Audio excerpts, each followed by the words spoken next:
The Sangre de Cristo Mountains drew blood from the sky every evening. That was what the Spanish had seen when they named them the blood of Christ, hemorrhaging red across the peaks at dusk, as if the stone itself had been wounded by the dying light. In October of 1886, with the aspens stripped to bare bone, and the first serious cold pushing down from Wyoming, the mountains looked less like a religious vision than a warning no one had thought to read in time. Wren Calloway stood at the eastern edge of her property and watched the last color drain from the peaks. She was 36 years old, Pennsylvania Milltown practicality transplanted to Colorado high country, and she had been a widow for 11 days. The grave was fresh enough that the soil above it still held the shape of individual shovel cuts. She had not returned to look at it since the morning they filled it in. She did not intend to. The cabin sat on the eastern slope of the ridge, its back wall pressed against a limestone bluff, the way a tired man leans against a fence at the end of a long day. Decker had chosen the site because the bluff broke the north wind, because the slope drained well, because the spring 50 yards downhill had never gone dry in the 4 years they had worked this land together. Decker had been skilled at reading land. He had not been as skilled at reading men. Flint moved through the dry grass at the property's edge, nose working, tracking something invisible. He was a gray dog, heavy across the shoulders, with ears that stood when something merited attention. He had been Decker's dog first, the kind of animal that attaches to one person with the seriousness of a legal contract, and for the first 3 days after the accident, he had sat at the cabin door waiting in a way Wren could not observe without finding something else to look at. On the fourth day, he simply shifted. He began sleeping at the foot of her bed, following her to the woodshed, ranging ahead of her on the trail to the spring. The transfer of loyalty was so complete and so quiet, it felt less like a choice than a natural law adjusting itself to changed conditions. She called him, he came. Inside the cabin measured 18 by 22 feet, one main room, a sleeping loft above a woodshed built against the back wall where the structure met the limestone bluff. The stove drew clean when the wind came from the south.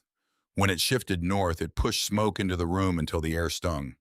The north wall carried a crack from the second log to the window frame that Decker had planned to re-chink before the leaves turned. He had planned a great many things before the ore cart jumped its track on the lower level of the silver vein mine and came down on him in the dark. Wren opened the iron box on the shelf above the stove. $9.60. She counted it twice because the first count felt wrong, even though it produced the same number. She replaced the lid.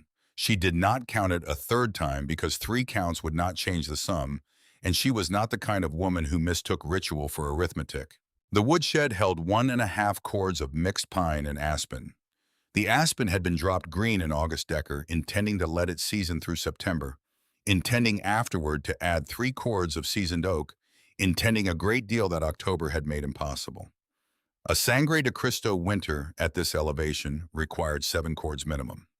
Every man with experience in the valley said 7 said it, the way they stated other things that were simply true. The way they said the river flooded in March and the passes closed before Thanksgiving, and the cold that descended from the north in the deep of winter was a different animal entirely from the manageable cold that arrived in October wearing autumn's clothing. 1.5 cords against 7. The gap was not a problem that could be worked around. It was a sentence. She had understood this before she counted the wood. She had understood it alongside the grief, because grief does not replace practical understanding. It simply sits beside it, patient as a creditor, waiting for the moment you have enough stillness to acknowledge both at once.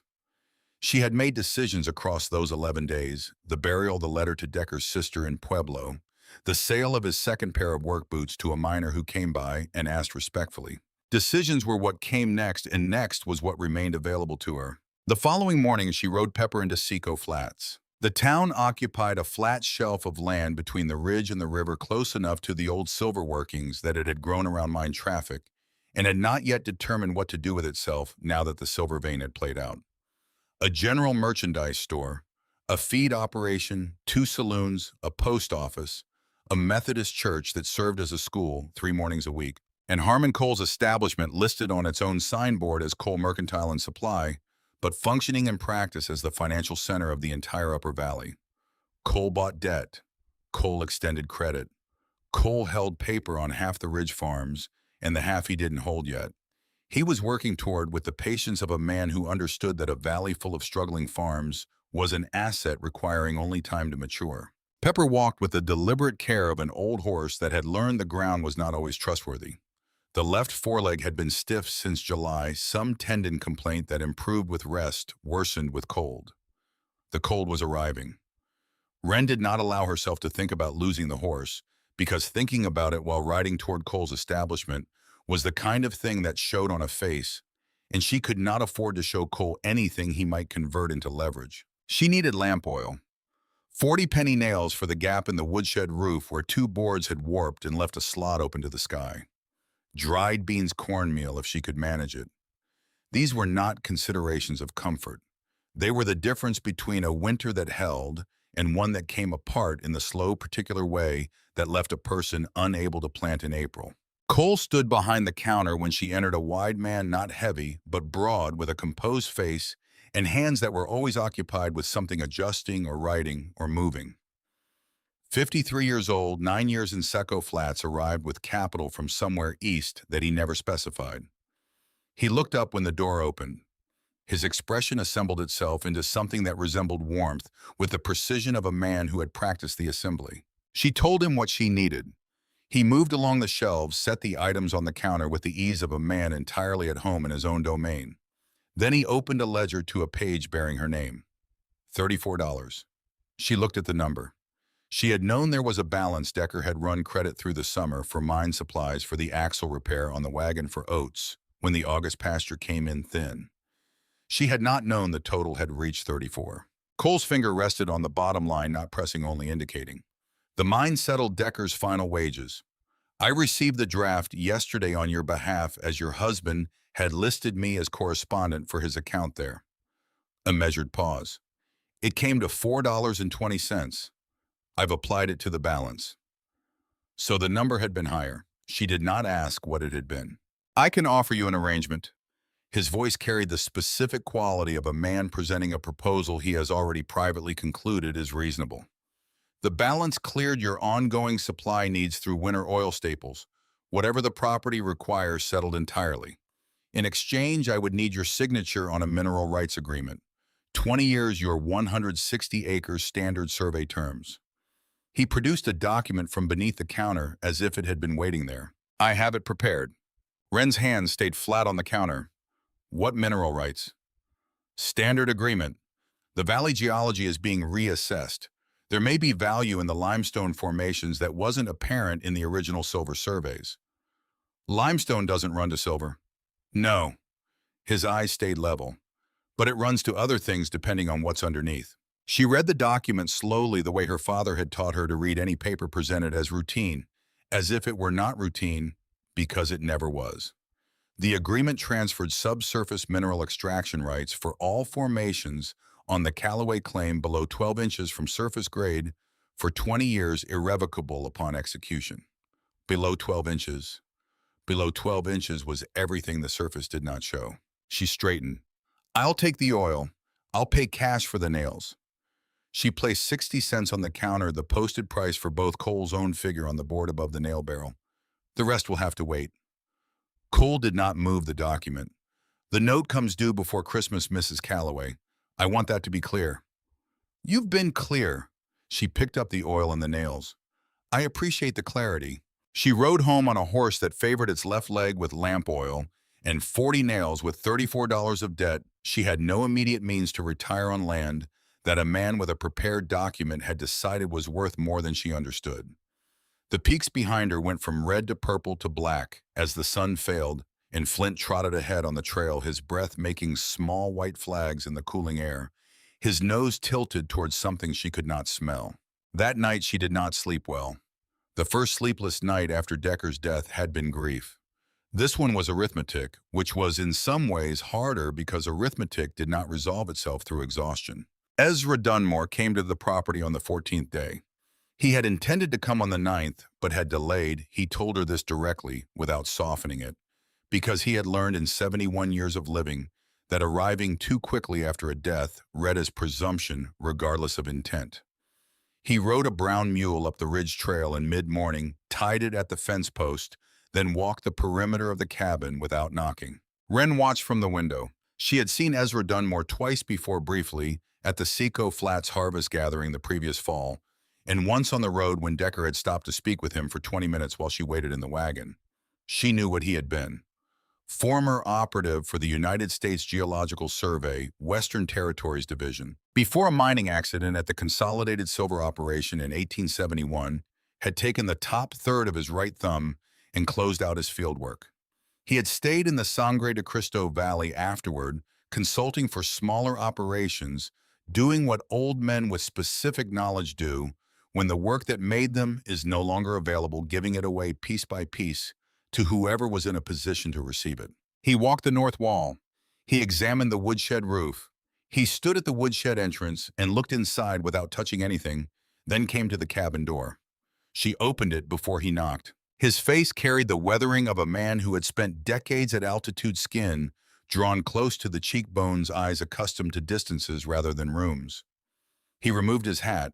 His right hand holding the brim showed where the thumb ended above the first knuckle. "Mrs. Calloway, I told myself I'd come sooner." He offered no explanation. She did not request one. "May I speak plainly?" "I'd prefer it." He looked toward the woodshed. "You have fuel for November. What you need for this ridge at this elevation is 7 cords, minimum 8 given that north wall's condition. You have 1.5 with the aspen cut green." He did not look away from the shed. "I have seen 3 winters take people on this ridge who went into February short.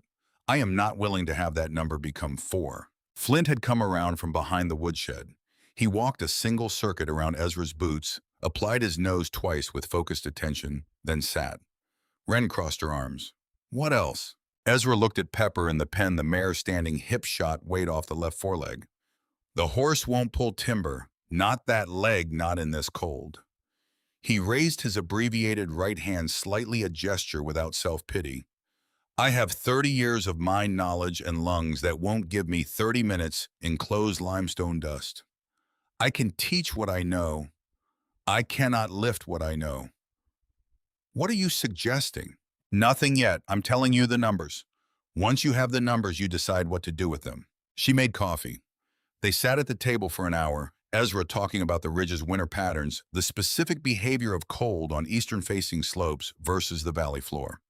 The way the Sangre de Cristo range caught Arctic pressure systems differently from the ranges further north. He spoke the way a man speaks when the knowledge has been inside him long enough to become structural, not performing expertise, simply reporting what he knew, the way he would report the weather. Because to him it was the same category of fact. When he stood to leave, he pulled on his coat and glanced toward the woodshed. "Your dog has been spending time in the back corner in there." "He's been scratching at the base of the bluff. I've corrected him twice. He goes back." Ezra was quiet for a moment, his expression filtering something before it reached his face. "What kind of scratching?" "Like he found something worth digging toward." Ezra looked at the woodshed, then at Flint, then at Wren. The filtering behind his eyes completed itself. "Might be worth seeing what he's after." He rode the mule east without elaborating, and Wren stood in the yard watching him go, and then she went to the woodshed. Flint was already in the back corner. He had pulled 5 rocks from the base of the bluff, limestone chunks the size of her fist displaced from a natural horizontal seam where the rock face met the shed's packed earth floor. Dust coated his paws to the second joint. His tail moved in a slow, deliberate arc that was not excitement, but concentration, the expression of a creature whose attention has found its proper object. Wren crouched beside him. The gap he had opened showed a seam running 3 inches wide, tilting back into the bluff at a shallow angle. She held her hand near it. Air. Not wind, something quieter. A sustained, even movement coming from inside the rock, the way breath comes from a sleeping body, without urgency, without variation. She held her hand still and measured it for a full minute. It did not gust. It did not falter. It simply moved, following its own pressure differential in the dark, indifferent to what the surface was doing above it. She brought a candle from the cabin. When she held the flame to the seam, it leaned in, drawn toward the opening, then stabilized.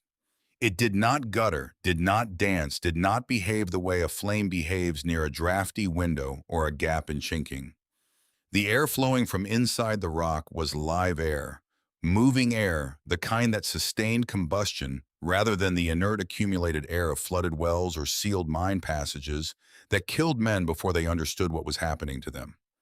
She held the flame there for 3 minutes, watching it burn without change. Then she placed her palm against the stone above the seam. What she felt was not cold.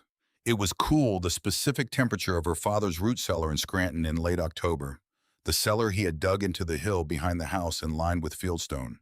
The place where as a girl she had gone when the house became too loud and sat in the underground stillness and felt the stone keep its own climate regardless of what the sky was doing. The limestone above the seam felt exactly like that. Not the temperature of the air outside, which had dropped into the high 20s. Not the temperature of the woodshed, which the stove barely touched at its best. Something else, something that had not changed when the surface changed because it was connected to a deeper system than the one that connected surfaces to sky. She sat back on her heels. Flint pressed his nose into the gap and made a sound that was not quite a whine, an inquiry, low and specific. Her father's voice came back to her with the clarity that comes when a memory is structural rather than sentimental. He had stood in his own cellar, pressing his palm to the fieldstone wall, and said the stone keeps the season it was buried in. The earth changes temperature slowly, the way cast iron holds heat long after the fire goes cold. 3 feet underground holds 50 degrees when the surface drops to zero, because the ground around it changes by degrees, while the air above changes by 20 degrees overnight. 3 feet underground. Whatever was behind this seam was deeper than 3 feet, surrounded by more limestone than she could move in a season of work. It was breathing.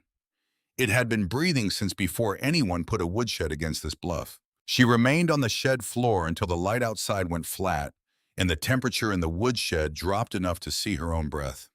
She was calculating. Not planning the plan required knowing what was actually there, which required testing, which required time. She was also calculating. But the numbers had shifted. The problem had acquired a variable it had not contained that morning. 1.5 cords against 7. A seam in the bluff breathing 50-degree air into a woodshed where her thermometer read 23. She went inside. She ate beans she did not taste. She took out paper and wrote 4 questions because she was her father's daughter. And Peter Calloway had believed that a problem stated with precision was a problem that had already been partially solved. First, does water cross the seam floor after rain? Second, does the air sustain combustion for hours or does it fail? Third, how far back does the passage extend, and what does the thermometer read from inside rather than outside it? Fourth, what will Harmon Cole do when he finds out? She looked at the 4 questions. She knew the answer to the 4th already, which meant the 4th was not really a question. It was a constraint that made answering the first 3 urgent. She folded the paper under the iron box and did not unfold it again. What Cole would do was what Cole always did, turn another person's discovery into his own asset, using the law as the instrument, because the law was the instrument available to a man with capital and connections in the county assessor's office. Whatever was behind that seam, she needed to understand it before he did. She tested for 3 days before touching a single stone. Day 1, she drew a flower line across the base of the seam with a dry fingertip, fine and straight. A hard rain came down that night, and through the following morning, October rain with ice beginning to form in it, the kind that turned the trail to red-orange mud that grabbed at boot soles. She checked the flower line at first light. Undisturbed. The water had found its way around as water always found its way around limestone, seeking the path the rock offered rather than forcing its own. Day 2, she wedged a tallow candle as far into the seam as her arm allowed, lit it, left it. She checked at dusk. Burning. She checked at midnight, pulling on her coat in the freezing cabin. Still burning. The airflow inside maintained at the same even rate it had shown on the first night, the flame steady, not fighting for oxygen, not searching for the angle that would let it survive. Day 3, Decker's thermometer. He had used it in the mine to track shaft temperature, a practical instrument glass in a brass sleeve, accurate within 2 degrees. She pushed it through the seam as far as her arm would reach, held it there for 10 minutes, pulled it out, read it in the candle's light before the reading could drift. 53 degrees Fahrenheit. Outside that morning, 24. She sat with that number long enough that Flint came and put his chin on her knee. 29 degrees of separation. 29 degrees was the difference between a water crock that froze solid before dawn and one that stayed liquid, between a body that burned through its reserves fighting cold through the night and one that rested, between a stove running full capacity until the wood ran out and one burning low, conserving lasting. 29 degrees was not comfort. It was survival, and survival occupied an entirely different category from comfort, and she was not currently in a position to be particular about the distinction. On the morning after she went to find Ezra Dunmore, he was at his own place 2 miles east when she arrived, a single room banked with earth on the north and west sides, positioned against a granite outcrop, with the same logic she was beginning to understand Decker had applied to their own cabin site. Ezra answered her knock, already dressed for the cold, as if movement of some kind had been expected. She told him about the seam, the flour test, the candle burning through the night, the thermometer reading. She delivered the information in sequence and without elaboration, the way he had spoken to her, because she had understood from the first conversation that this was the only form of communication he fully respected. He listened without interruption. When she finished, he put on his hat. "Show me." They walked back in the morning cold, Flint ranging ahead on the trail, and Ezra looked at the seam with the same initial stillness he brought to everything underground. Not hesitation, but the practiced patience of a man who had learned that the first reading is never the complete reading. He held his hand near the gap, felt the airflow, leaned close enough to feel the differential between the outside cold and whatever the mountain was exhaling. Then he did something she had not thought to do. He pressed his ear against the stone above the seam and held it there. After a while, he straightened. His abbreviated right hand touched the limestone face almost without his intending it, reading texture the way a blind man reads a familiar surface. That air is coming from elevation, higher on the ridge, entering somewhere above, flowing down through the formation. He moved along the wall, tapping with a single knuckle, listening to the pitch of each tap. Limestone karst does this through the entire range. The ridge is riddled with it, every valley in these mountains. But to feel it at this interface, this clean, without the dead air layer that accumulates in sealed formations, that means the system is open at both ends. There's an entry above and an exit somewhere, and what you're feeling is the breath between them. How large? No way to determine from here. I need to know what's behind it. Ezra looked at her with the calibrating expression she was beginning to recognize. Not doubt, but the specific attention of a man deciding how much he is looking at. You're thinking about going in. I'm thinking about what's in there first. Going in is a separate decision. The corner of his mouth moved, not quite a smile in acknowledgement. Then here is what you need before that decision. He told her about cribbing the timber frame installed before any opening in limestone was enlarged, the oak uprights and cross lintel that transferred the weight of the stone above onto wood rather than leaving it balanced on its own reduced footprint. He told her about tapping before every strike, listening for the change from solid to hollow that meant a stone was hanging by less contact than it appeared to have. He told her about bed lines, the horizontal seams in sedimentary limestone, where layers wanted to separate the lines that a skilled mason worked toward rather than against, reading the rock's own preference for where it would break. He told her about flame color and underground air. Blue at the base, bright at the tip, meant oxygen present and sufficient. Orange creeping from the base meant the opposite. And the transition between those two readings was the transition between a space that could sustain a living body and one that would not. He did not tell her what to decide. He gave her what she needed to decide well. Then I'll come back tomorrow with a proper mason's hammer. What you have in the woodshed is a framing hammer. It will work, but it will cost you twice the effort for half the result. He rode east on the mule, and Wren stood at the woodshed entrance with Flint beside her, in the seam breathing its measured breath behind them both, and she looked at the gap in the limestone and thought about what it would take to make it large enough for a human body to pass through, with bedding and food and the will to winter inside a mountain. Then she looked at the woodshed wall at 1.5 cords of wood that would not last until February, at the thermometer reading 21 degrees in the late morning air, at the north wall crack above the doorframe, where cold pressed through in a thin, steady thread she could feel from 4 feet away. She picked up the framing hammer. She pressed her ear against the stone above the seam the way Ezra had done. She drew back and struck twice, sharp and deliberate, then listened to what the rock told her.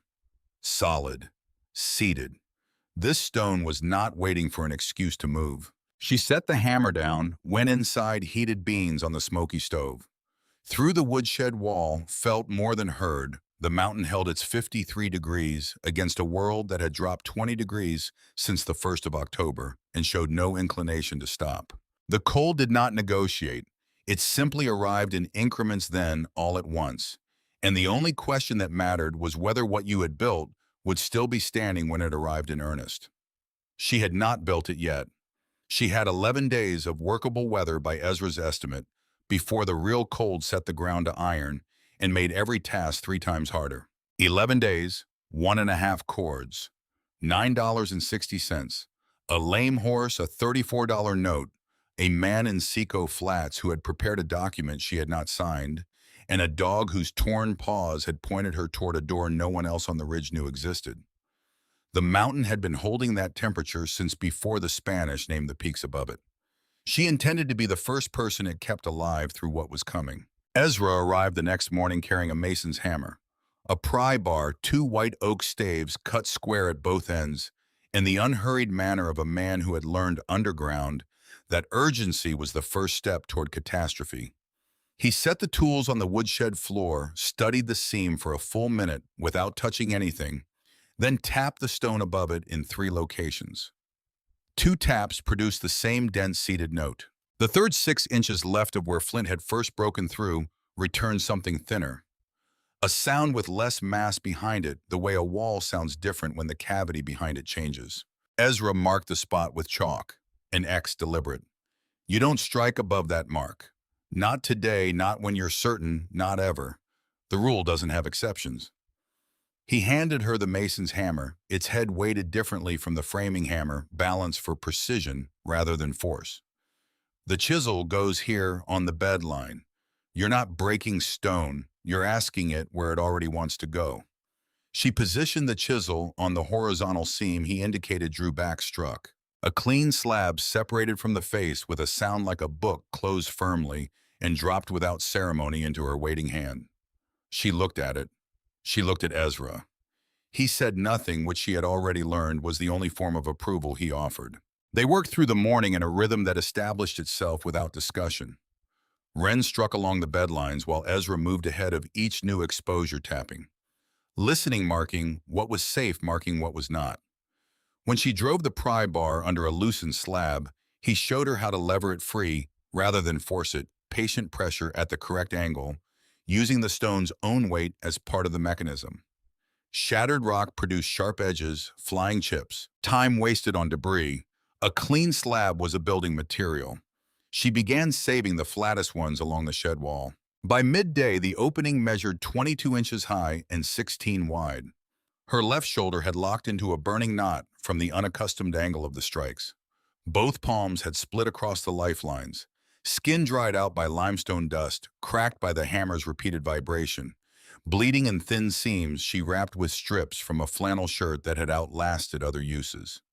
She went back to the chisel. Ezra watched her swing without comment for nearly an hour. Then you're fighting it through your shoulder. The hammer does the work. Your wrist is the hinge, nothing more. She adjusted her grip, let the weight of the head lead rather than driving from the shoulder. The next strike split a slab along its full width, clean as a page torn from a book. The slab fell into her hands in one piece. Better, Ezra said. It was the most she would hear from him for the next 2 weeks, and she accepted it as the complete sentence it was. The cribbing went in on the second day.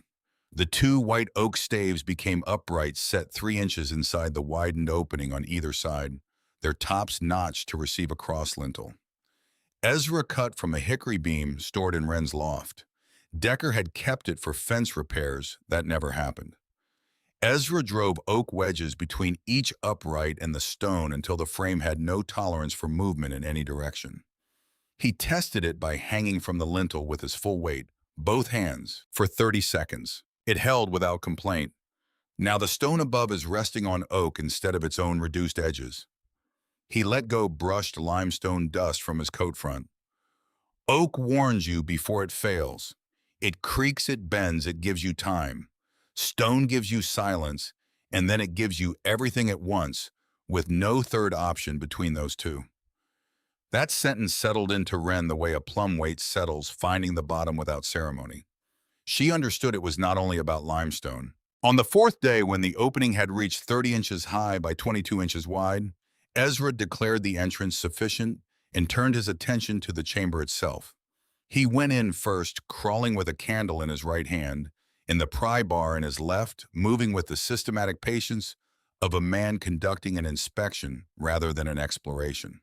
She heard him tapping above her, the same methodical percussion he had used on the entrance wall, working the ceiling inch by inch. Two sharp cracks as he knocked loose hanging flakes before they could choose their own moment to fall.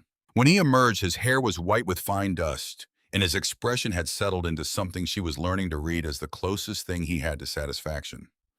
Sealing his sound past the first 2 feet of entry, those flakes were seated on contacts smaller than your thumbnail. The rest is solid limestone, not a stress fracture I could find. He checked the candle flame cupped in his palm, blue at its base, bright at its tip, burning without hesitation. The air is clean throughout. Whatever the upper entry point is on the ridge above, it's clear and drawing. Wren looked at the thermometer she had mounted on a nail inside the chamber.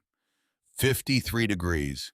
Outside that afternoon, the temperature had briefly climbed to 31, a relative warmth that would not last, and the sky to the northwest carried the gray-white density of serious weather beginning to organize itself. "Can I run a stove inside the chamber?" Ezra's answer came without pause. "No. Open fire in a closed limestone formation. The combustion smoke layers against the ceiling and fills the space from the top down. You won't detect it in time because carbon monoxide carries no smell, no color, no warning beyond the moment your legs stop working." He crouched and drew in the dirt floor of the woodshed with one finger a diagram she would carry in her body, rather than her memory for the rest of her life. The stove stays in the woodshed's outer section, near the exterior wall, venting through the existing pipe. The pipe continues through the shed wall as it does now. The heat the stove produces warms the shed space. The warm shed air drifts through the chamber entrance. The cave needs no fire at all. The cave needs the cold to stop taking what the stove makes. You're building a warm room between the outside and the constant inside. The shed becomes your buffer layer. Each layer does less work because the previous layer absorbed the worst of the loss. Wren looked at the diagram scratched in the dirt. It was the most precise description of what she had been trying to build without knowing she was building it. Bertie Haas arrived on a Thursday afternoon carrying bean soup and a quality of skepticism that could have been used to level a foundation wall. She was 47, broad across the shoulders, with a face that had arrived at its final form sometime around her second hard winter on the ridge and had not moved since. Her husband Otis farmed the lower bench. Her daughter Iris was 8 years old with her mother's eyes and her father's capacity for stubbornness distributed in equal measure. Bertie had come because she had heard in Seco Flats that Wren Calloway was crawling into the hillside behind her woodshed, and Bertie was the kind of woman who verified reports before forming conclusions. She stood at the cave entrance and watched the candle flame lean inward, then steady. She watched it for a long time without speaking. "My uncle in Conejoes County lost 2 mules down a sinkhole in '79. They could hear the animals for a day and a half before it stopped." She handed the candle back. "Caves flood, caves collapse. The things that live in caves live there because they can't survive anywhere else, and that should tell a person something." Wren pointed to the flower line undisturbed through 2 rain events. She pointed to the burn marks on the chamber ceiling where the 18-hour candle had consumed itself completely without going out. She held the thermometer where Bertie could read it. 53 degrees on a morning the trail had been frozen solid before dawn. Bertie folded her arms. "You're going to sleep in there. I'm going to determine whether I can survive in there. Those are 2 different propositions until I've tested every failure mode." Wren met her eyes. "The cabin kills me in February if I stay in it. The arithmetic is not complicated." Bertie stood with her arms folded, working through a drawer of arguments to find one that still applied to the situation in front of her. She did not find it. "I still think it's a poor idea," she said, with the precision of a woman who does not retract positions, only refines them. "But you need the drainage trench dug before anything else matters, and 2 shovels are faster than 1. That was as close as Bertie Haas came to agreement. Wren accepted it for exactly what it was. They dug that afternoon clay soil gone brittle in the cold, the shovel handles raising new blisters on top of Wren's existing ones, their breath-making parallel columns in the still air. Bertie worked without complaint, which was different from working without opinion. She corrected the trench angle twice, pointed out where the slope of the ground would redirect runoff toward the shed corner rather than away from it, made Wren recut 6 feet at a shallower grade. She was right about the grade. Wren adjusted without making an occasion of it. It was 2 days after Bertie's visit that the boy appeared. Ned was perhaps 15 thin with the particular way of sitting still that comes from being assigned to watch something rather than from natural patience. He had positioned himself on the rock shelf above the hollow with a clear view of the woodshed entrance. He was there the next morning too, and the morning after always in the same position, always leaving at dusk. He never came closer. He never spoke. He did not need to do either. His presence was itself the message. Wren told Ezra that afternoon, and Ezra set down the pry bar and absorbed the information the way he absorbed all information without visible reaction, then with complete application. Cole isn't speculating anymore. He's measuring. He picked up the bar again, worked a section of limestone free, set the slab with the others. If the boy reports tool loads and supply weight moving through a door in the back wall, Cole goes to the county assessor's office with a mineral survey petition inside a week. Then we work after dark. Ezra looked at his hands. His lungs did not perform well in cold night air. She already knew this and had already accounted for it when she made the offer. "You work after dark," he said. "I'll come mornings to check what was done." What followed was the kind of deception Ezra recognized from the mines, where what the foreman saw mattered more than what was actually true, where a man could shore a dangerous passage on his own time and dig coal during the day, and the passage held, and the foreman was satisfied, and both conditions were simultaneously real. During daylight hours while Ned watched from his shelf, Wren patched chinking on the visible walls, rearranged the woodpile to appear denser than it was, made unhurried trips to the spring with buckets she brought back full. She moved with the deliberate visibility of a woman performing the work that a widow performs. Nothing concealed, nothing that warranted reporting. After dark, she carried supplies through the cave entrance by candlelight. The water crock, reserve candles, 2 quilts and the wool blanket, cornmeal and beans in sealed crocks. The mercury thermometer mounted on its nail inside the main chamber, confirming each night that the mountain had not changed its position on the matter. Flint went through without instruction, his coat accumulating limestone dust until he moved through the candlelight like a thing that existed slightly outside the world above. On the 6th night of this arrangement, Wren went up to the loft for Decker's compass. She needed it to track the passage direction inside the chamber during the next day's mapping. The compass was in the box of his effects she had packed and stored in the loft's corner, the box she had not opened since the day she filled it. She found the compass. Under it was a folded paper she had not placed there. She brought it down to the table and opened it under the candle's light. Decker's handwriting, the compressed forward-leaning script of a man who had taught himself to write in adulthood, every letter inclining the same direction as if walking into a headwind. A sketch of the ridge geology, rough but deliberate with elevation marks, and a notation she recognized from the Silver Vein survey maps as the shorthand engineers used to indicate ore contact zones. A column of figures along the right margin.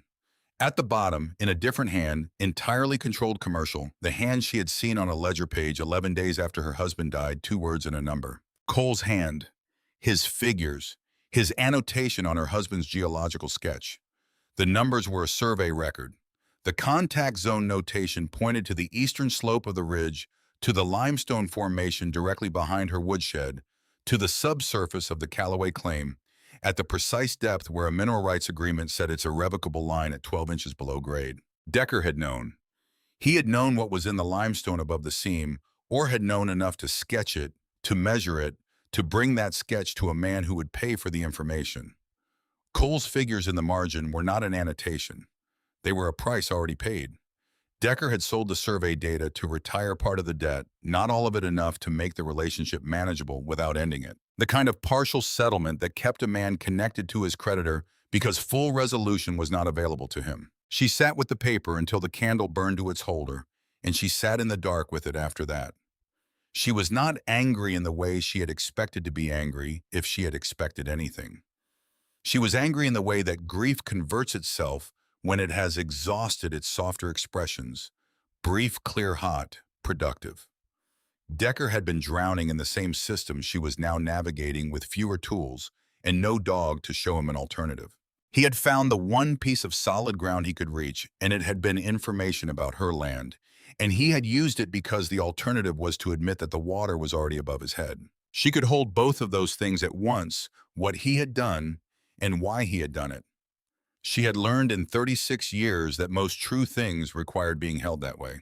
What mattered now was what Cole knew. He knew there was something of value in the limestone formation beneath her claim. He did not know she had found it already. He did not know she had been inside.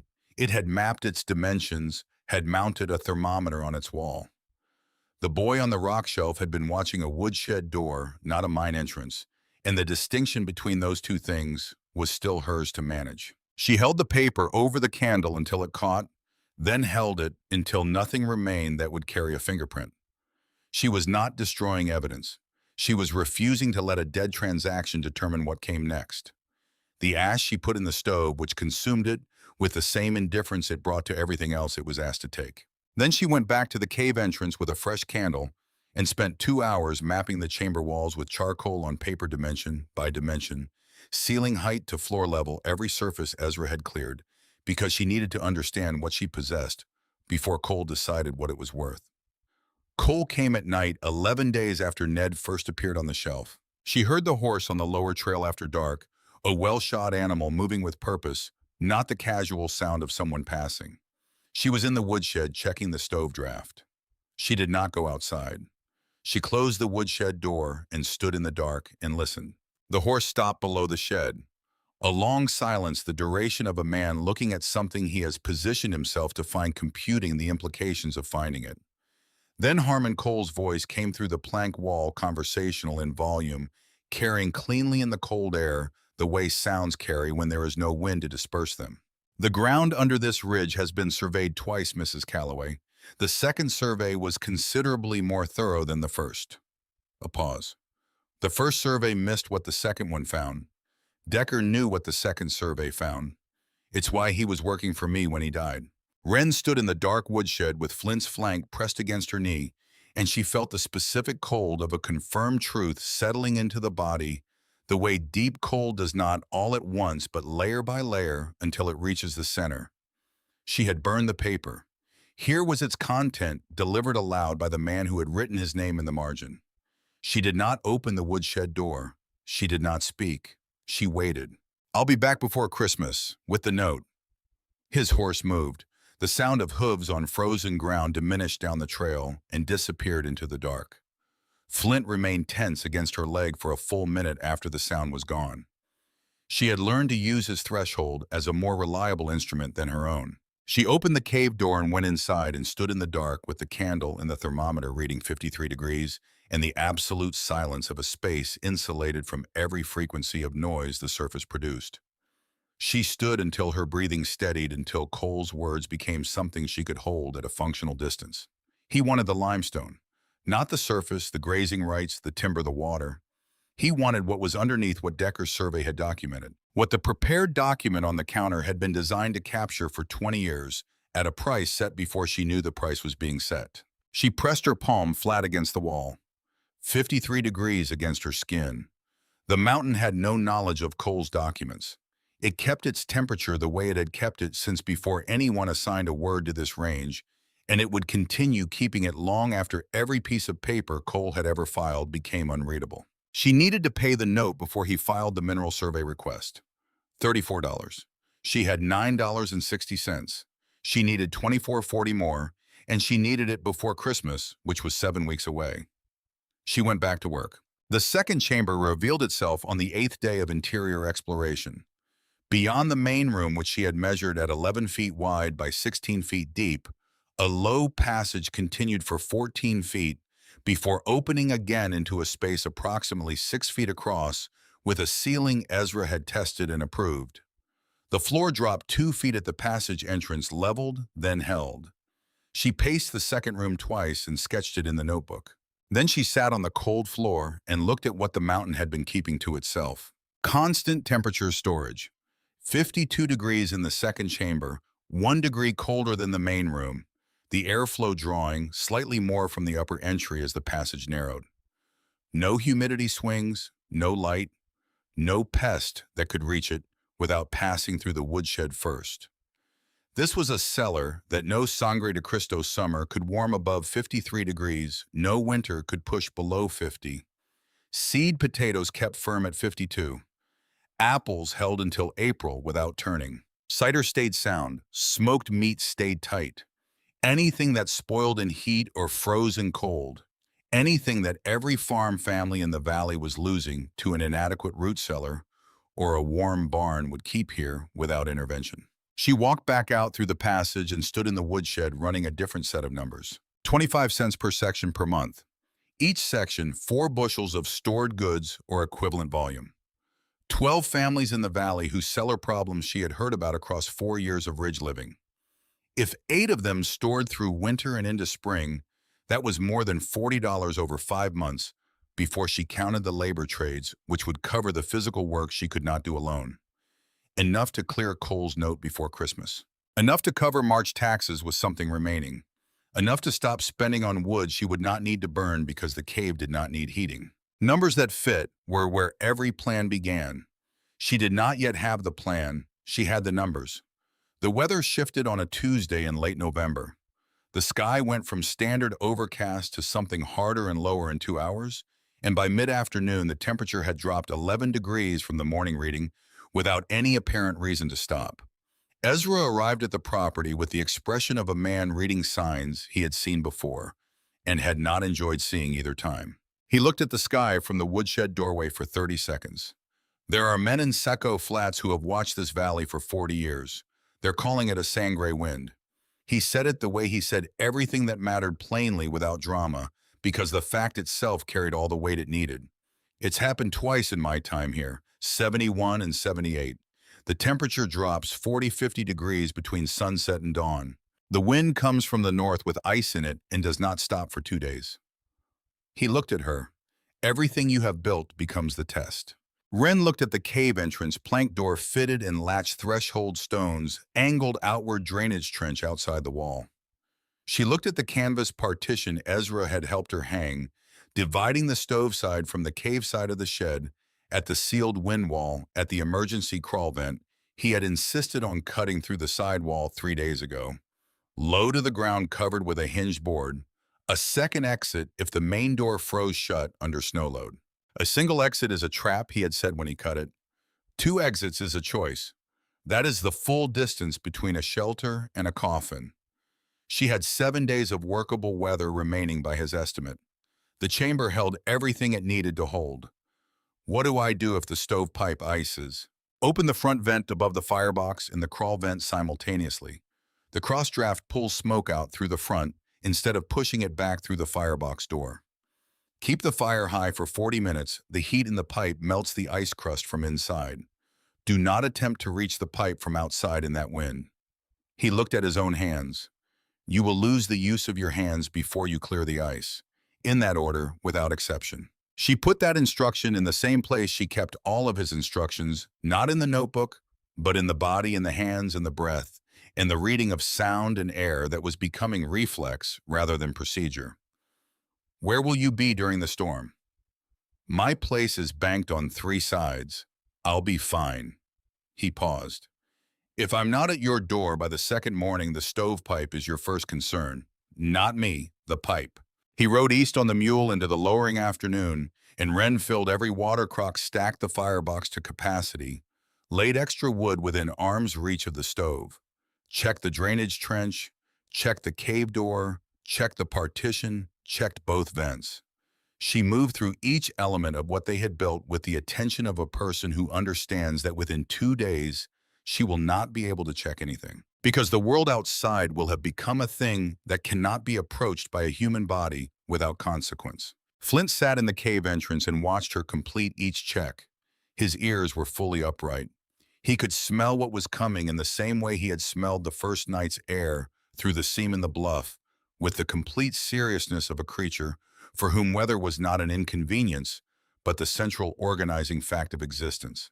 The sun went down at 4:30 behind a sky that had stopped pretending to be ordinary. The temperature at dusk was 12 degrees. The air had gone still in the particular way that precedes violence, rather than peace, the world drawing breath before something that would not be brief. Wren went into the cave and stood in the 53-degree dark and pressed her palm flat against the limestone. Not to measure. She knew the temperature. She pressed her hand against it because the stone was the thing she had built everything around, the fact at the center of everything she had done since the night Flint scratched at the corner and she brought the candle and felt the mountain breathe against her palm for the first time. Outside, through the mountain's own mass, she felt more than heard the wind beginning its run down from Wyoming, gathering speed across the open plateau north of the range, finding every weakness in every structure built by human hands. The stone around her did not move. It held what it had always held, patient, in the way that only things measured in geological time can afford to be patient, keeping its season in the dark, while the world above it prepared to demonstrate exactly what it was capable of. The wind arrived at 3 in the morning without preamble, not building toward itself, but simply there, a single sustained strike from the north that hit the woodshed's outer wall like something that had been traveling a long distance with a specific destination in mind. Wren was already awake. She had been awake since midnight, not from fear, but from the alert stillness of a person who has prepared for something and is now waiting to learn whether the preparation was sufficient. She fed the stove. The firebox accepted the wood without complaint, the draft pulling clean through the pipe heat, pressing against the canvas partition in steady, measurable waves. Behind the plank door, the cave held its temperature. She checked the thermometer by candlelight. 53 degrees. Outside, by the sound the wind made against the planking, a sustained, structural roar rather than the variable sound of ordinary weather, she estimated the temperature had already passed zero and was moving away from it with intention. She did not go to the cabin. She had known since October that the cabin would be the first structure to fail. She had built accordingly, which meant she had built somewhere else. By the gray lightning that passed for dawn, the sun invisible behind a sky scoured white by horizontal ice, she checked the cave again. 53 degrees. The woodshed itself held at 38 near the stove, dropping toward the outer wall. Functional. The canvas partition was doing precisely what it was designed to do, holding the stove's heat on its side of the shed, while the cave's steady temperature breathed into the space between, and the buffer Ezra had diagrammed in the dirt was working the way things work when they are built on correct principles rather than optimistic ones. It was at 7 in the morning that Flint positioned himself at the woodshed door, with his ears fully forward and a sound in his throat that was not alarm, something lower, more deliberate. Pure information delivered in the only form available to him. Wren unbarred the door and opened it into a wall of wind that drove ice crystals against her face with the force of thrown grit. She brought her forearm up. On the step, barely visible through the horizontal white, stood a child. Iris Haas was 8 years old and had been walking in open country for 30 minutes in a wind that had already driven the temperature past the point where a small body could manage the negotiation for long. Her coat was crusted with ice on the windward side, the fabric gone rigid. Her mittens had frozen into shapes around her hands. Her eyelashes had sealed shut with frost, which was why she was standing still, rather than moving she could not see. Her lips had gone the color of a bruise that has not yet decided how serious it intends to be. Wren pulled her inside before the child could form a word, got the door closed against the wind's resistance, and stripped the frozen mittens away. Iris made no sound during this because her hands had passed the threshold of sensation. The fingers were white from the second knuckle to the tips on both hands, bloodless, the specific white of tissue that has surrendered its circulation and is waiting to learn whether it will recover it. Wren picked her up. She weighed almost nothing in the particular lightness of a small body that has spent what it had. Wren carried her through the canvas partition, opened the plank door, brought her into the cave. The warmth reached them both immediately. Not heat. The cave's 53 degrees was not heat in any ordinary sense, but against the wind's negative temperatures, against the body that had been walking through at 53 degrees, registered as something close to reprieve. Iris took one full breath, then another, her chest expanding properly for the first time since she had left her family's cabin. The mechanical, shallow breathing of a body rationing itself against cold became something else. Became breathing. Wren laid her on the sleeping platform.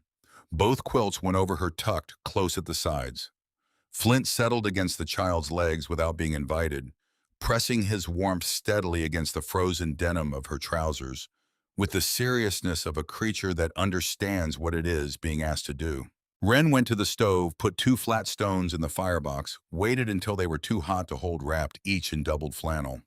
One against Iris's ribs, one against the soles of her feet.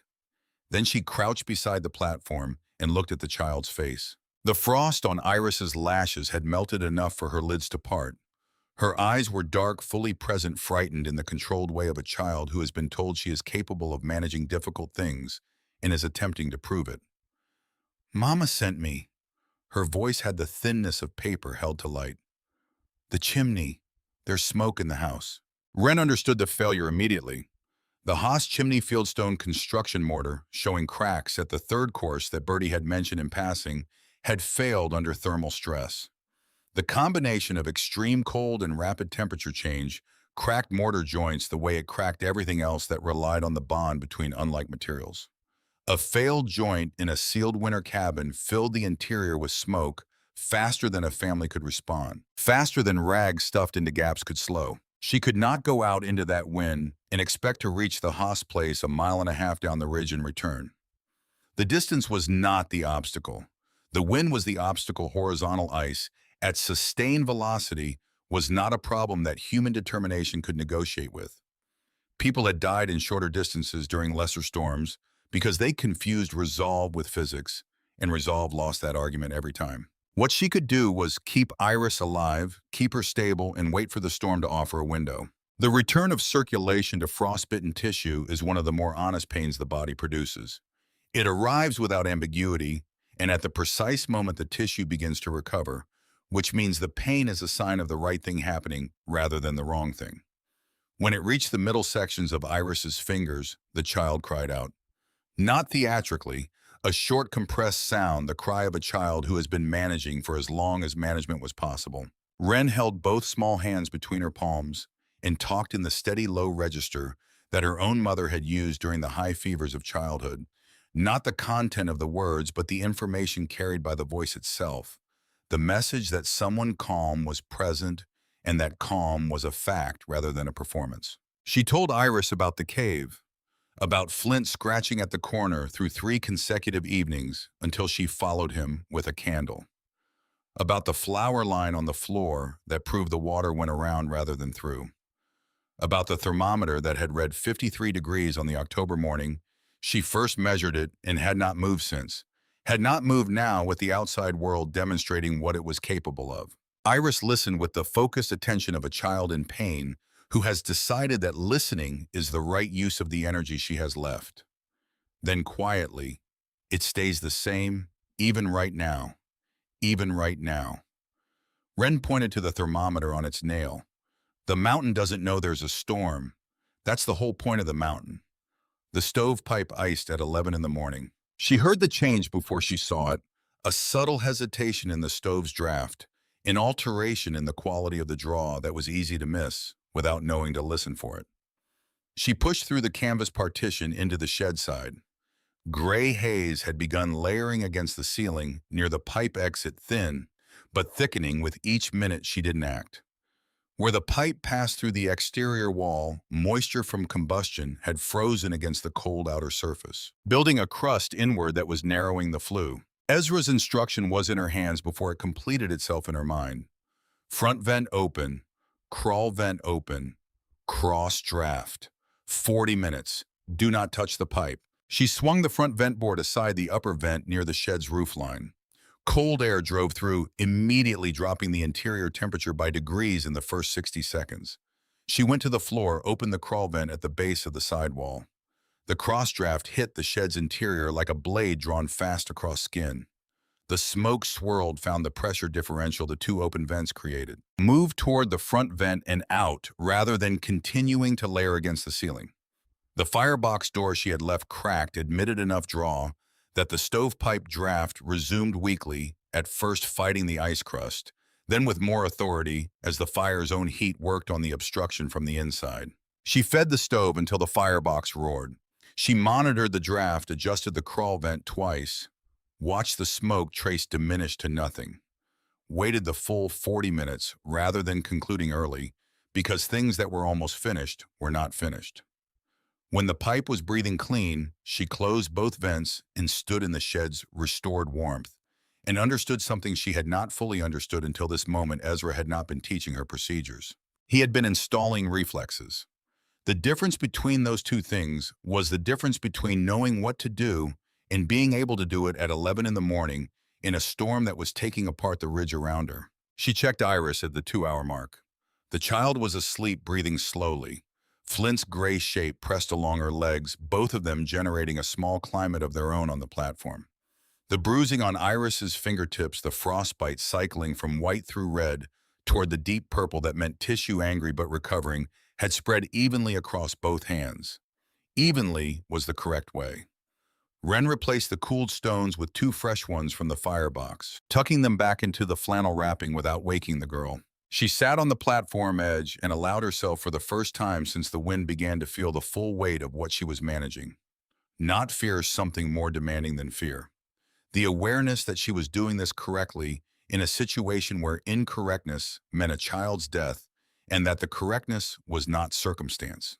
It was the accumulated result of weeks of work in cold she had pushed through because the alternative was colder, of an old man who had given her everything he knew without asking what she planned to do with it, of a dog who had opened a door with his own bleeding paws, because something in his particular understanding of the world had recognized that the door was there. Ezra arrived at 3 in the afternoon. He came from the east, moving against the wind, with the controlled economy of a man rationing what his lungs would give him, using the pry bar as a walking staff, his coat frozen at the shoulders into a shape that held when he stopped moving.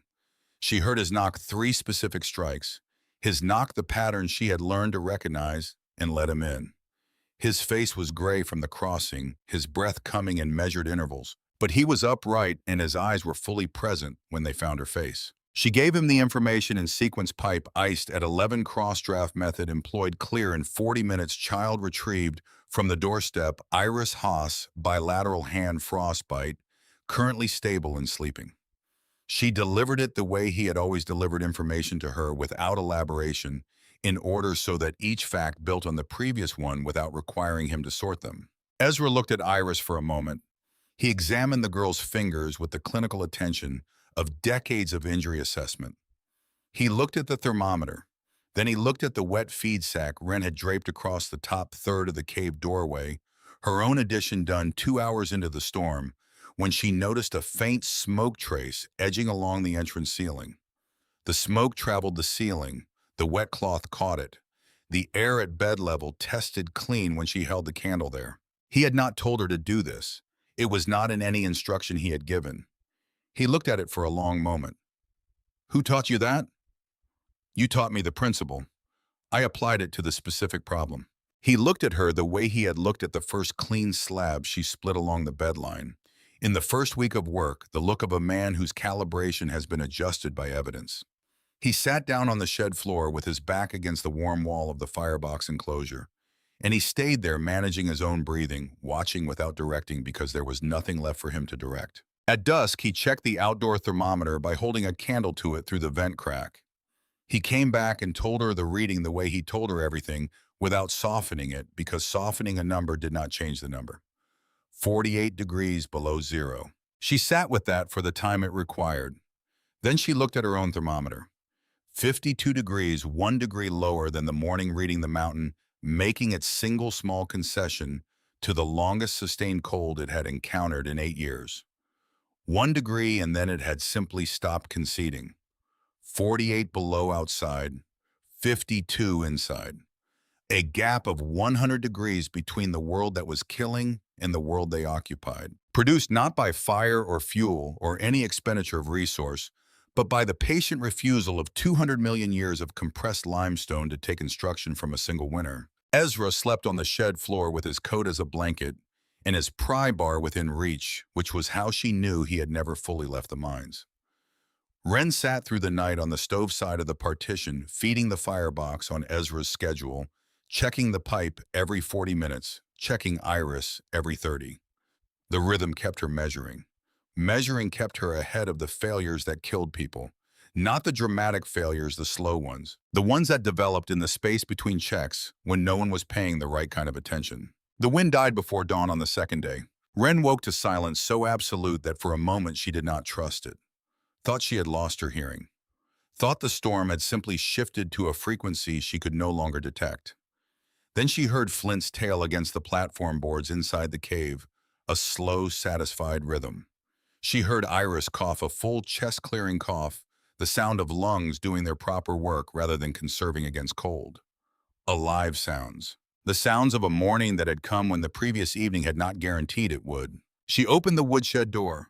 The world was white in every direction, the snow packed into hard ridges by the wind, the air completely still for the first time in 2 days.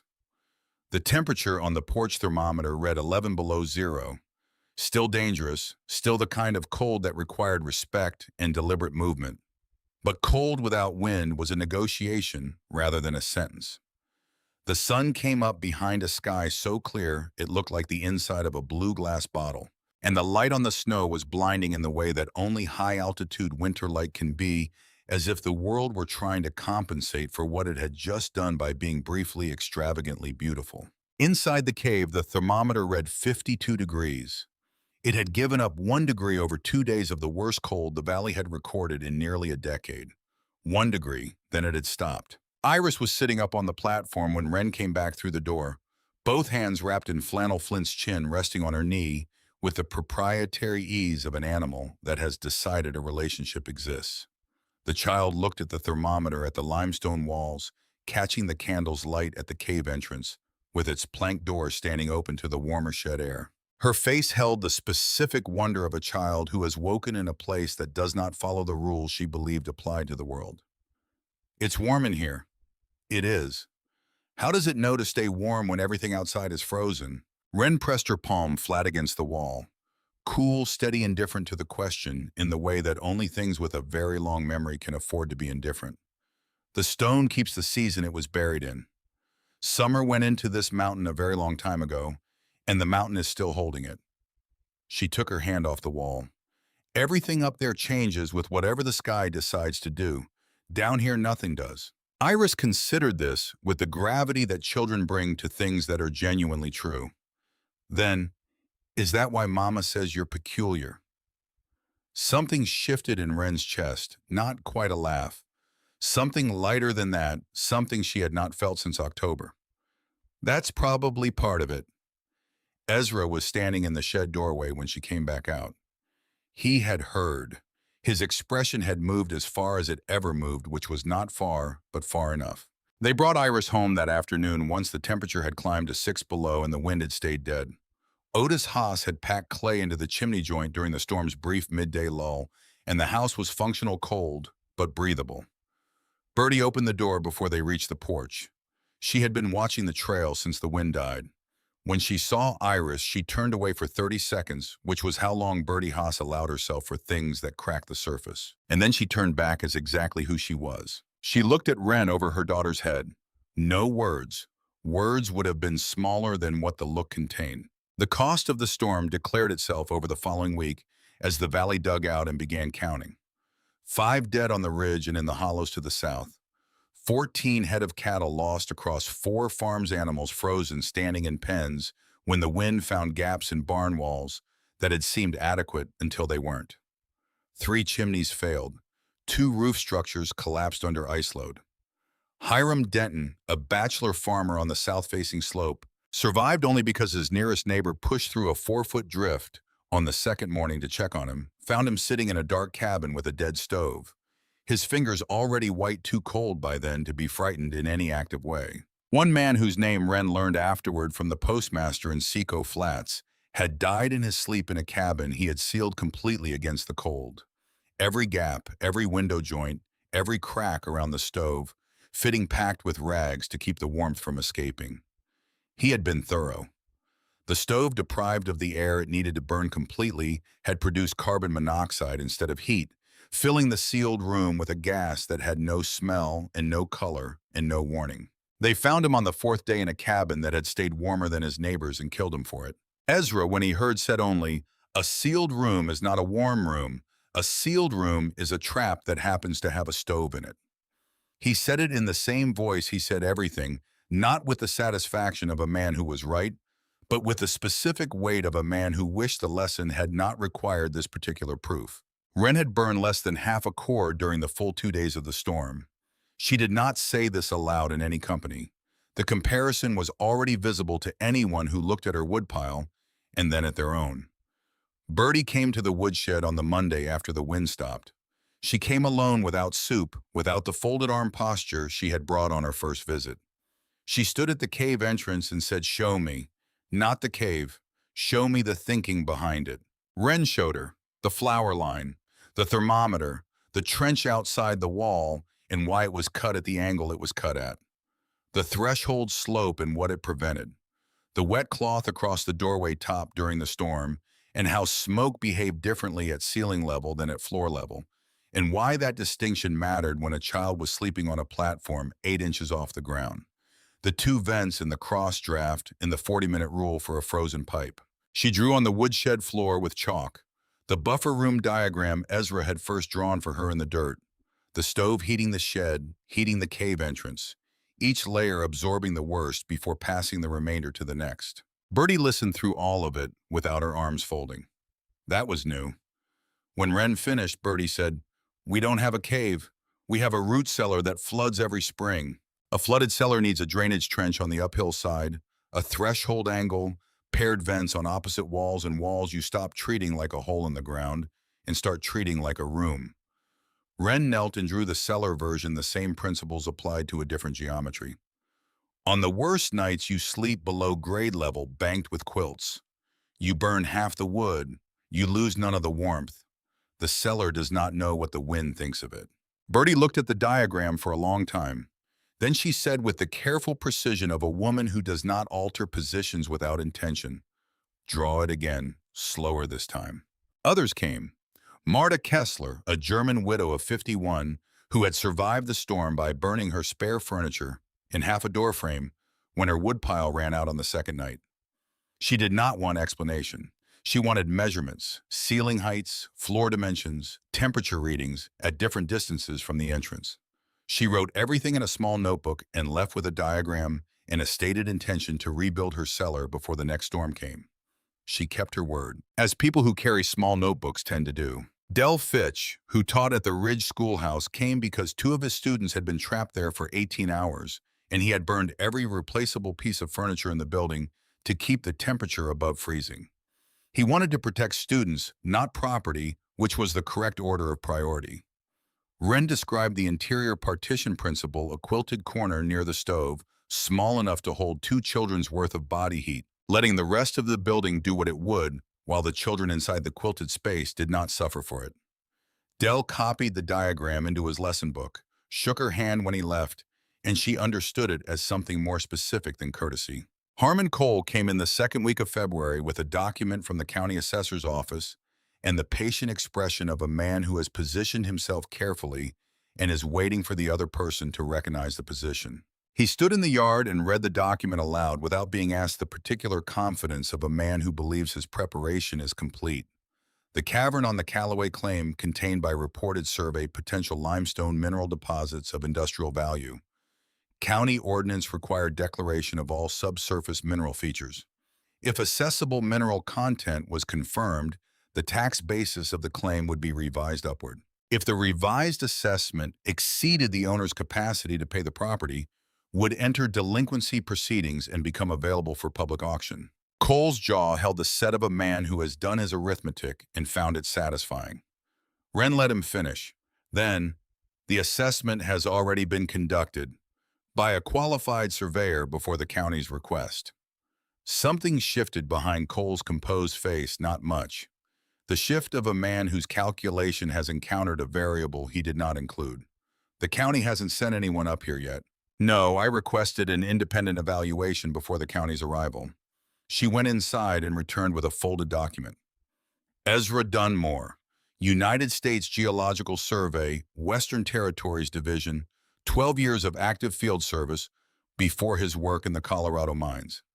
He examined the full chamber and passage system, collected samples from 4 wall locations, and filed his findings with the county recorder's office on the 5th of February. Cole took the document. He read it. Limestone and dolomite sedimentary formation consistent with the regional karst geology of the Sangre de Cristo Range.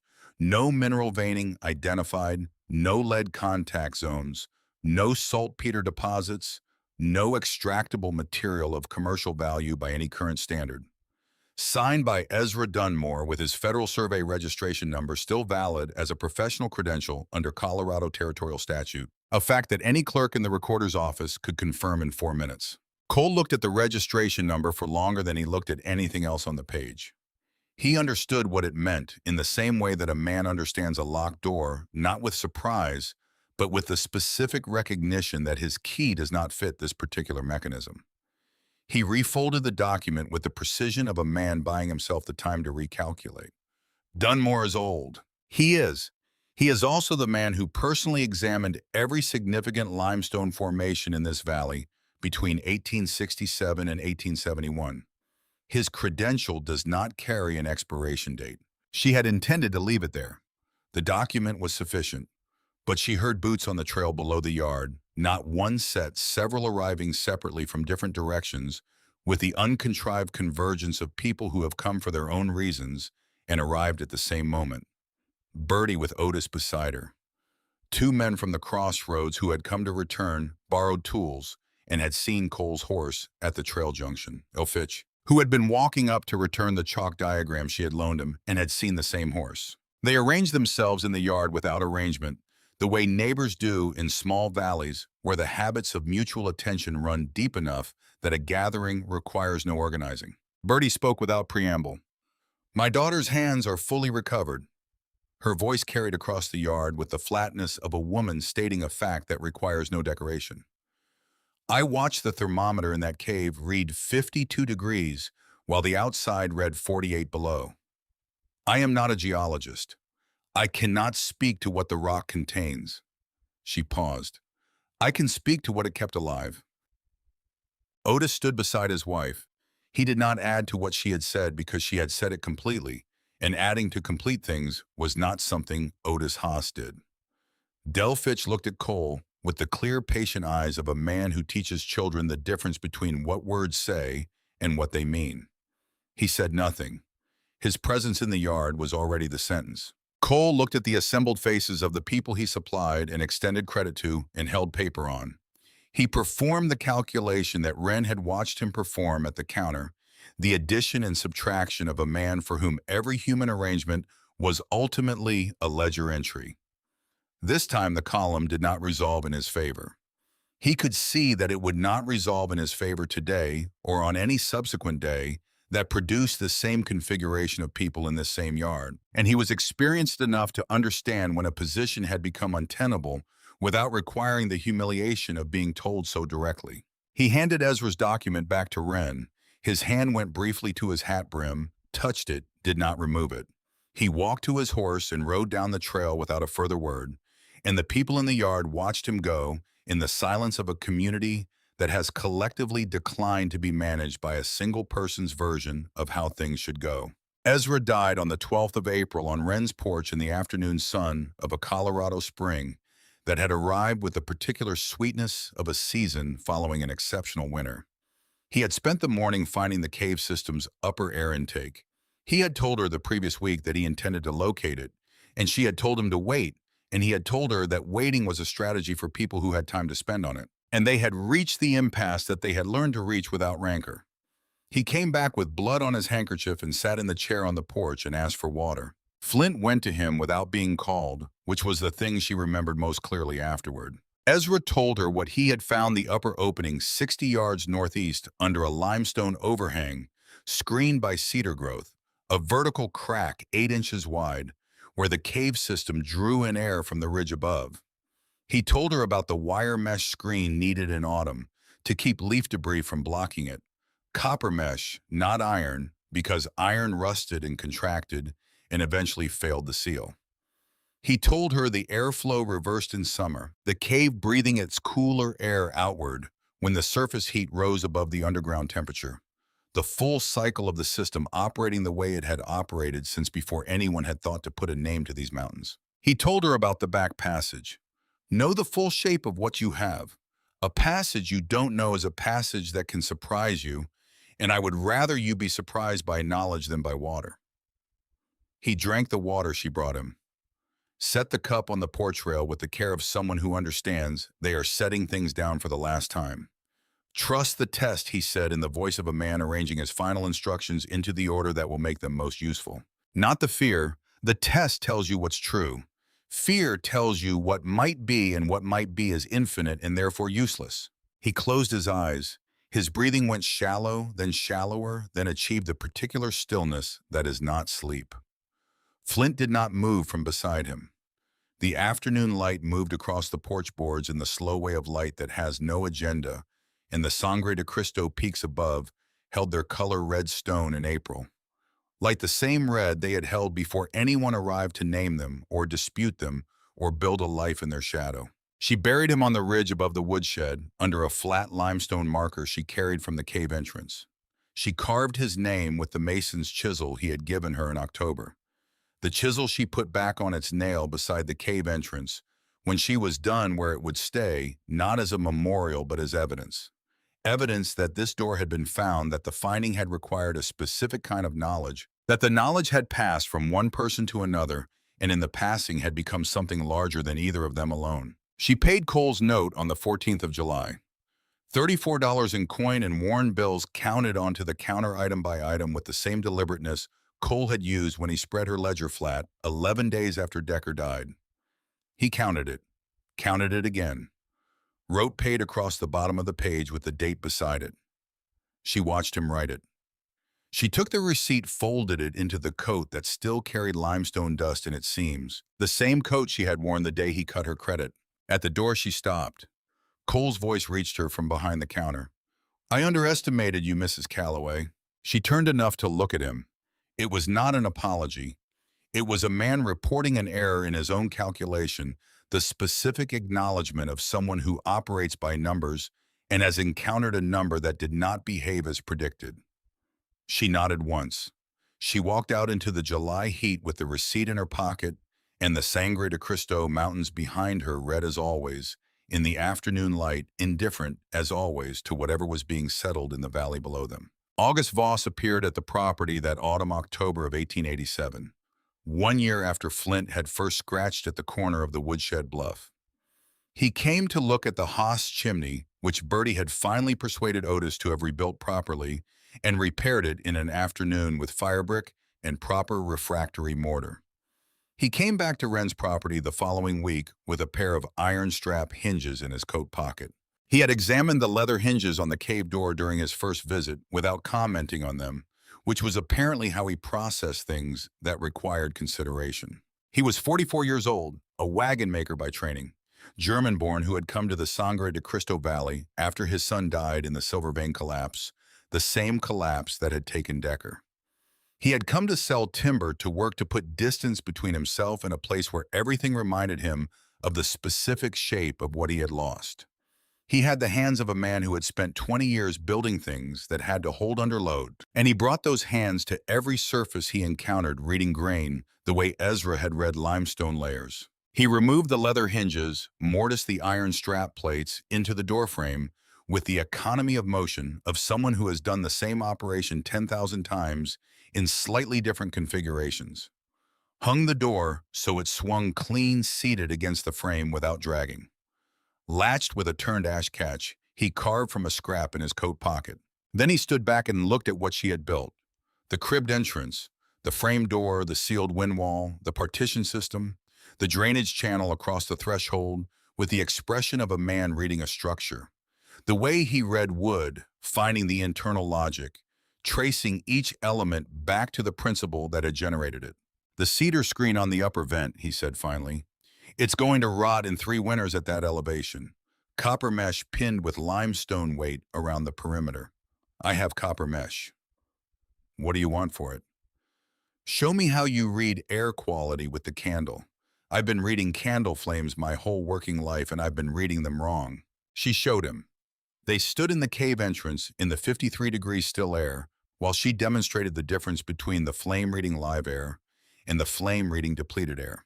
The color at the base, the behavior at the tip, the lean that indicated airflow versus the gutter that indicated something else entirely.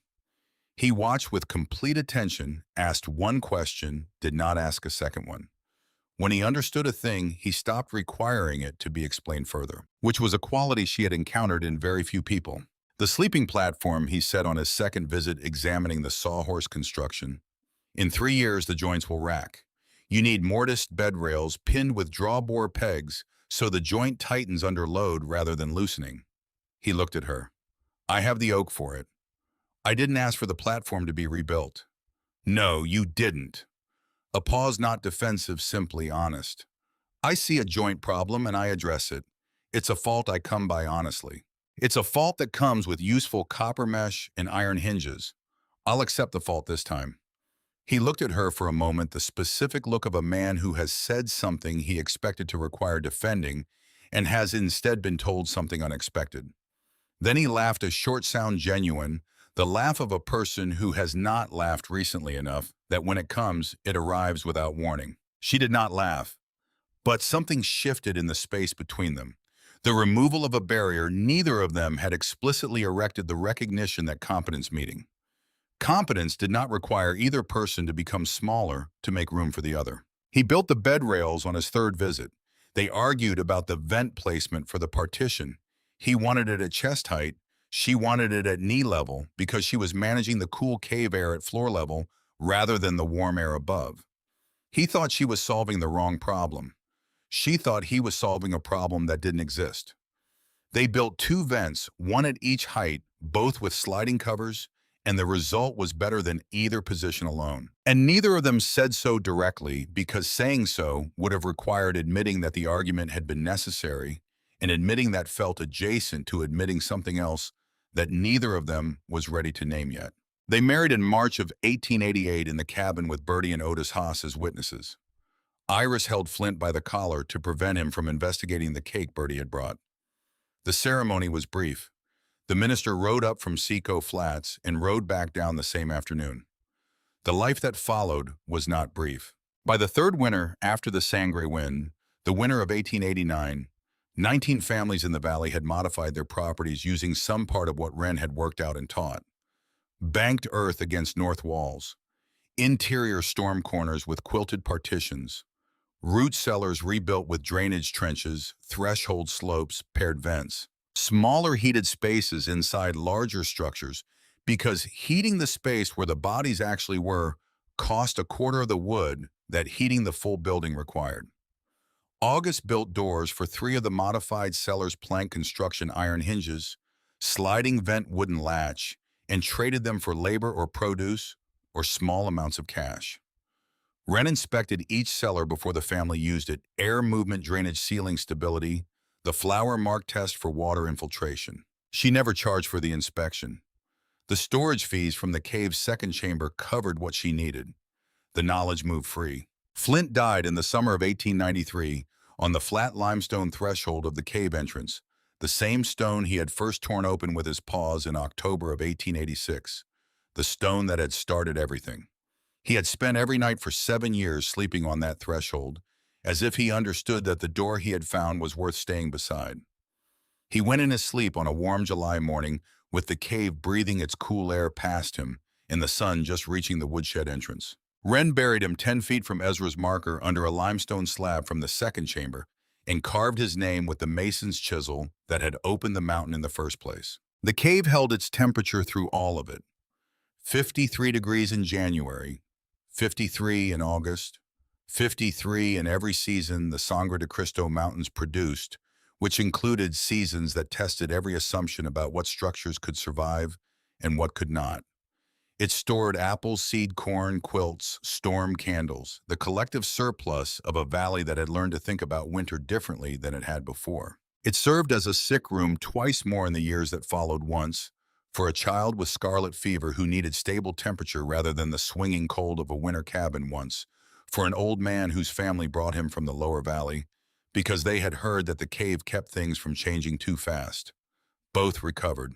Years later, in a February that brought cold, but nothing like the Sangre wind of 1886, a young woman came to the property on a morning when the peaks were white and the sky was the color Wren had learned to read as dangerous. Her husband had died in a logging accident on the Upper Creek the previous autumn. She had 2 children, a cabin that leaked in 3 places, wood enough for perhaps 6 more weeks. She had heard from Bertie's daughter Iris, who was now 17, and had never forgotten the cave where her hands had come back to life, that Wren Lund knew something about winter that other people in the valley had found worth learning. Wren brought her to the woodshed. She held a candle to the cave entrance and let the young woman watch the flame lean inward, drawn by the mountain's exhaled breath, and then stabilize in the live air, burning without hesitation or drama. "Put your hand on the stone," Wren said, "flat against the wall above the entrance. Tell me what you feel." The young woman pressed her palm to the limestone. Her face changed in the way faces change when they meet something that contradicts an assumption they did not know they were carrying, the specific expression of a belief being revised by contact with a fact. "It feels like October," she said. "It always feels like October in there. January, July, the worst February this range can produce. It doesn't matter. The mountain doesn't take instruction from the calendar." Wren picked up the chalk from its shelf beside the entrance. "Now, tell me about your cellar. Where does the water come in?" The young woman told her. Wren crouched and began to draw on the plank floor, the trench line, the threshold angle, the paired vents, the interior partition for the cabin, the sleeping platform height, all of it moving from her hand to the wood in the quick, certain lines of someone who has drawn the same diagram enough times that the chalk knows where it is going before the hand does. She drew until the young woman had what she needed. Then she held out the chalk. "Your turn. Draw it back to me, every detail. What you draw now is what you'll remember at 2 in the morning when the temperature drops, and you need to act without thinking about it first." The young woman took the chalk. She began to draw. She got the trench angle wrong on her first attempt, and Wren corrected it the way Ezra had always corrected, not marking the error but restating the principle, so that the correction attached itself to understanding rather than to memory, because memory fails under pressure in a way that understanding does not.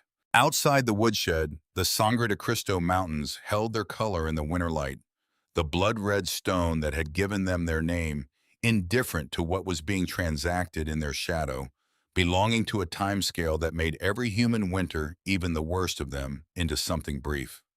Behind the plank door in the still cool dark that no season above had ever managed to alter, the thermometer read 53 degrees. It had read 53 degrees on the morning in October 1886 when Wren first pushed it through the seam in the limestone, and it read 53 degrees now, and it would read 53 on every morning that followed this one for as long as the mountain stood and the passage breathed, and someone remembered to keep the upper vent clear of autumn leaves.